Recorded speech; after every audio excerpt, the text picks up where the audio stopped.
পৃথিবীর বৃহত্তম মহাসাগর প্রশান্ত মহাসাগর, যার আয়তন সমগ্র পৃথিবীর 3 ভাগের 1 ভাগ।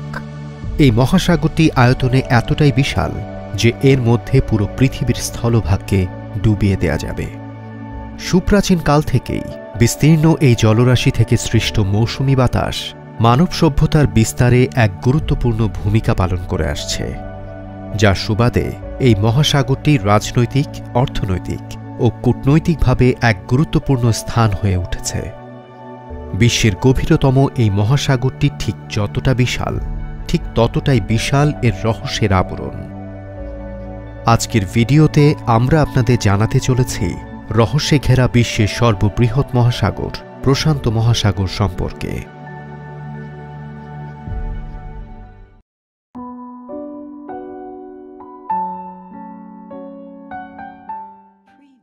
যেমনটি প্রথমেই বলেছি, আয়তনে প্রশান্ত মহাসাগর পুরো পৃথিবীর মোট স্থলভাগের আয়তনের চেয়েও বেশি।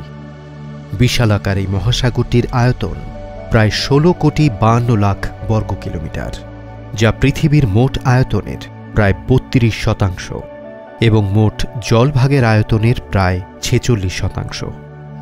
বিস্তীর্ণ এই মহাসাগরটি পৃথিবীর 5টি মহাদেশকে আষ্টে পিষ্টে ঘিরে রেখেছে। পূর্বে আমেরিকা থেকে পশ্চিমে এশিয়া এবং উত্তরে আটলান্টিক সাগর থেকে দক্ষিণে অ্যান্টার্কটিকা পর্যন্ত এর বিস্তৃতি। প্রশান্ত মহাসাগর উত্তর ও দক্ষিণ এই 2 দিকে বিভক্ত। মূলত ভূমধ্যরেখা একে উত্তর ও দক্ষিণাংশে ভাগ করেছে, তবে এই মহাসাগরটির উত্তরাংশের তুলনায় দক্ষিণাংশ আকার ও আয়তনে বেশি।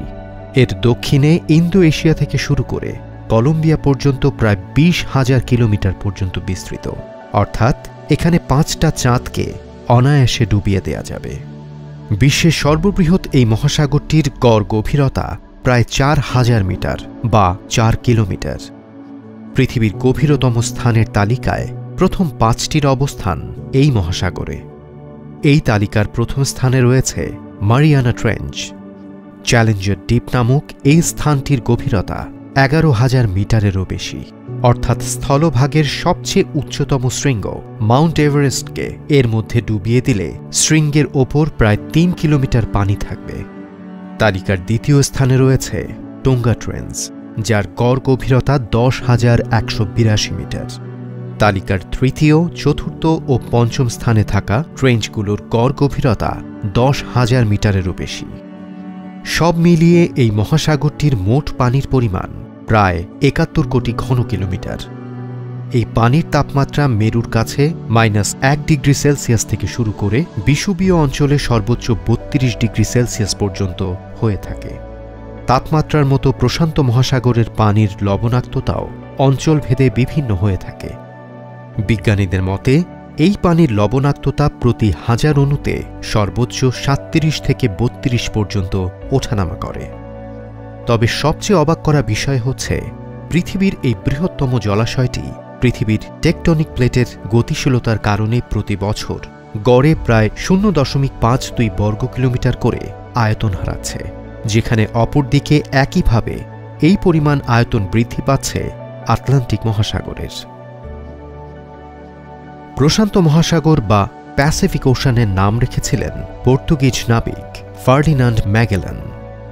তিনি 1519 সালে পর্তুগাল থেকে স্পাইস দ্বীপপুঞ্জের উদ্দেশ্যে যাত্রা শুরু করেন এবং 1521 সাল নাগাদ তার নৌবহর দক্ষিণ আমেরিকার সর্বদক্ষিণ প্রান্ত পেরিয়ে এই মহাসাগরে এসে পড়ে। তবে যাত্রাপথে তার নৌবহর নানা প্রতিকূলতা ও ঝঞ্ঝাটপূর্ণ আবহাওয়া পেরিয়ে যখন এক শান্ত জলরাশিতে এসে পড়ে, তখন নাবিক ফার্ডিনান্ড ম্যাগেলান এই সাগরের পানির স্থিরতা এবং অতি শান্ততা দেখে এর নাম দেন মার প্যাসিফিকো। পর্তুগিজ এবং স্প্যানিশ উভয় ভাষাতেই যার অর্থ দাঁড়ায় প্রশান্ত মহাসাগর। প্রশান্ত মহাসাগরে রয়েছে একাধিক বৃহত্তম প্রান্তিক সাগর। এগুলোর মধ্যে উল্লেখযোগ্য দক্ষিণ চীন সাগর, পূর্ব চীন সাগর, জাপান সাগর, বেরিং সাগর, ফিলিপাইন সাগর, কোরাল সাগর এবং তাসমান সাগর। আর এই সাগরগুলো তাদের বিভিন্ন সংযোগস্থলে সৃষ্টি করেছে বিভিন্ন সামুদ্রিক প্রণালী। এর মধ্যে সবচেয়ে সুপরিচিত এবং বিখ্যাত আলাস্কা উপসাগরে অবস্থিত বেরিং প্রণালী। এই সমুদ্র প্রণালী মূলত বেরিং সাগর ও প্রশান্ত মহাসাগরের সংযোগস্থল। এই সংযোগস্থলের জলরাশির এক বিশেষ পার্থক্য খুব সহজেই সবার চোখে ধরা পড়ে। একদিকে হালকা আকাশী রঙের পানি, অপরদিকে গাঢ় নীল পানি। খালি চোখে দেখলে মনে হবে দুইটি জলধারার মাঝখানে যেন এক অলৌকিক শক্তি বাধা হয়ে দাঁড়িয়ে আছে, যেন তারা একে অপরের সাথে মিলতে না পারে। এই ঘটনাটি ঘটে থাকে মূলত দুই সাগরের পানির মধ্যকার ঘনত্বের পার্থক্যের কারণে। পৃথিবীর বৃহত্তম এই জলাশয় ঘিরে রয়েছে প্রায় ৫৫টি স্বাধীন ও সার্বভৌম দেশ, যাদের মধ্যে উল্লেখযোগ্য যুক্তরাষ্ট্র, চীন, Russia, Thailand, Singapore, Japan, Malaysia, Mexico, Australia, Indonesia, Argentina, New Zealand, Vietnam এবং কানাডা। তাছাড়াও এই মহাসাগরের বিভিন্ন স্থানে রয়েছে প্রায় ২৫,০০০-এরও বেশি দ্বীপ। পৃথিবীর আর কোনো সাগরে এত অধিক সংখ্যক দ্বীপ নেই। এই সকল দ্বীপপুঞ্জকে অবস্থান ও আয়তনের ভিত্তিতে ৩ ভাগে ভাগ করা হয়। এগুলো হল মাইক্রোনেশিয়া, মেলানেশিয়া এবং পলিনেশিয়া।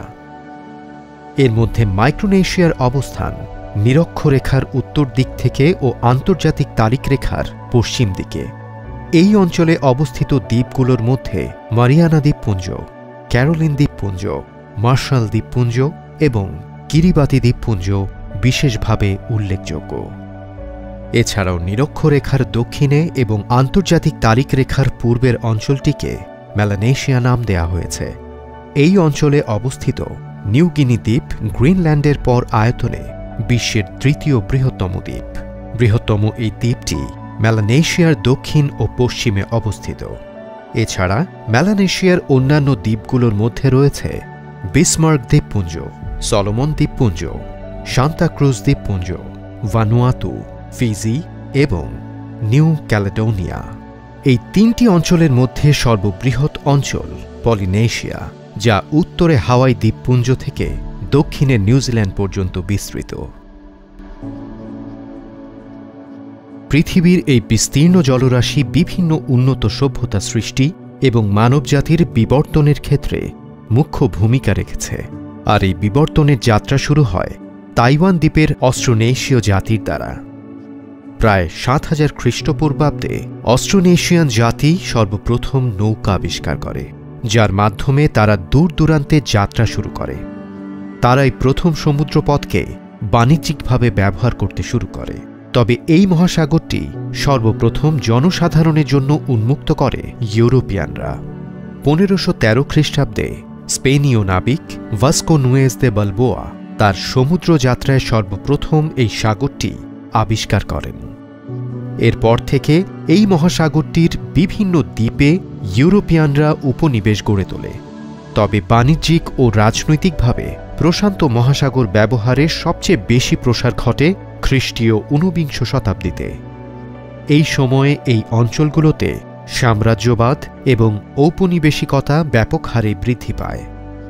ঔপনিবেশিকতা বৃদ্ধির সাথে সাথে এই মহাসাগরের বৃহত্তর অংশ ওশিয়ানিয়া প্রথমে ব্রিটিশ এবং পরে জাপান ও যুক্তরাষ্ট্রের দখলে চলে যায়। নাম প্রশান্ত হলেও এই মহাসাগরটি সুনামি, ঘূর্ণিঝড় ও ভূমিকম্পের মতো নানা ভয়ঙ্কর প্রাকৃতিক দুর্যোগের জন্ম দিতে পারদর্শী। পৃথিবীর সবচাইতে সক্রিয় 2টি ট্রপিক্যাল সাইক্লোন বেসিনের অবস্থান এই মহাসাগরে। তবে এই বেসিনগুলো থেকে সৃষ্ট ঝড়গুলোকে অঞ্চলভেদে ভিন্ন নামে ডাকা হয়। এই মহাসাগরের পূর্বসৃষ্ট ঝড়গুলো হারিকেন, উত্তর পশ্চিমে সৃষ্ট ঝড়কে টাইফুন এবং দক্ষিণ পশ্চিমে সৃষ্ট ঝড়কে সাইক্লোন নামে ডাকা হয়ে থাকে। একই সাথে এই মহাসাগর জুড়ে বিস্তৃত রয়েছে প্রায় 40,000 কিলোমিটারের আগ্নেয়গিরির একটি বেল্ট। রিং অফ ফায়ার নামক এই বেল্টে পৃথিবীর শতকরা প্রায় ৭৫% আগ্নেয়গিরির অবস্থান। এই সব আগ্নেয়গিরির অগ্ন্যুৎপাতের ফলে সৃষ্ট ভূমিকম্পের সংখ্যাও পুরো পৃথিবীর প্রায় ৯৫%। প্রশান্ত মহাসাগরীয় অঞ্চলে মাছ একটি গুরুত্বপূর্ণ অর্থনৈতিক সম্পদ। এই মহাসাগরের অগভীর তীরবর্তী অঞ্চল এবং নাতিশীতোষ্ণ তাপমাত্রার পানিতে হেরিং, স্যালমন, সার্ডিন, স্ন্যাপার, সোটফিশ, টুনা এবং শেলফিশ পাওয়া যায়। উপসাগরের উপকূলীয় অঞ্চলগুলোর বাসিন্দা এই সকল মাছ শিকারের উপর নির্ভর করে জীবিকা নির্বাহ করে থাকে। আপনি জানলে অবাক হবেন, সারা বিশ্বে প্রতি বছর যত সামুদ্রিক মাছ শিকার করা হয়ে থাকে তার শতকরা ৭০% প্রশান্ত মহাসাগর থেকে শিকার করা হয়। তবে বর্তমানে এই অঞ্চলে অতিরিক্ত মাছ ধরা একটি গুরুতর সমস্যা হয়ে দাঁড়িয়েছে, যার ফলে এই সকল প্রজাতির সংখ্যা দিন দিন কমে যাচ্ছে।